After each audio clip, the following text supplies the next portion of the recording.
Good morning, YouTubers. Welcome to the class. For those in the East Coast, it's already noon, so good afternoon. My husband's going to start with the Chassidus class, and when he's finished, I'll be giving mine back to back. So I'm going to turn the screen over to him now, and he will start sharing what he's going to be teaching on today. Okay. I'm going to start at the bottom of 96. Those who have the text, somebody wants to have the text, we could tell you whom to call to arrange for it to be emailed to you. In fact, the text is in Hebrew, but it's numbered in English. The numbers of the lines are in English so that people can follow the line as they're going along. So we've been studying about different types of ways to show love for the Almighty. Some are quiet and sort of peaceful. Others are very, very fiery and very enthusiastic. And one of the things that's been brought out, when we do serve the Almighty, we have to exert ourselves and do something. Perhaps we're getting ready for the Sabbath, or to help another person with their bundles. Any type of good deed, commandment that we are fulfilling, and we do it with great energy, enthusiasm, there's a plus behind that. It burns up some of our lusts and some of our evil thoughts and evil feelings. So we see that there's a great advantage to that. What we're trying to do in the world, and we're doing it just this minute. 1 second, someone's calling in. Take a look and see. Hi, Mrs. Dickman. How are you? Hi. Okay. Yeah, we just started. We just started. We're talking about working for a living and the different types of love that we show for Hashem, quietly, sometimes with great vigor.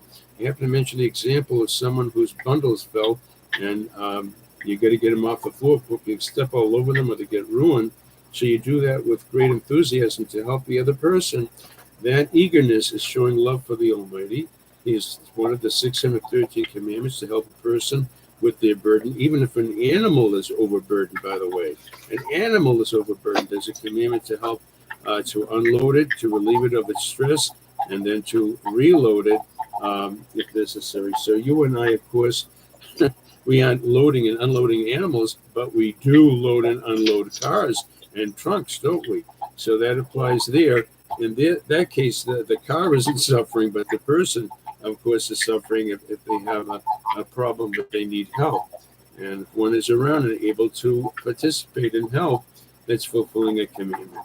At any rate, the two ways, let me see if I can get Jacob. Please leave a detailed message. Speak slowly and clearly. Thank you.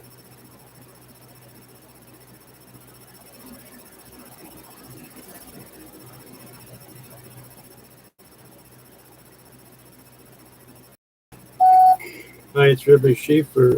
Please join us for the Chassidus class. We truly will appreciate your participation. Thank you.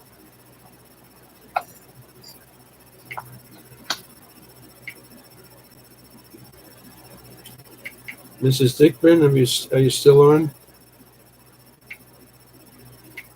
Hi, Mrs. Dickman.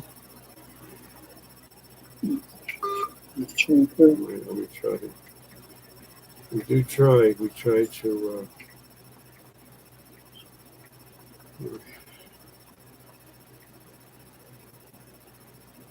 We need someone to operate the phones.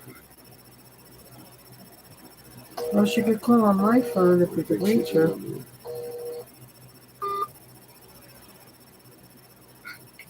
Maybe call her on your phone because my phone's almost up. Give me a number. She's on, Mrs. Dickman, are you still on? Yeah, there she is. Hi, Mrs. Dickman. Thank you for calling back. You didn't miss anything except for my fumbling to try to reach one of our people. You didn't miss anything.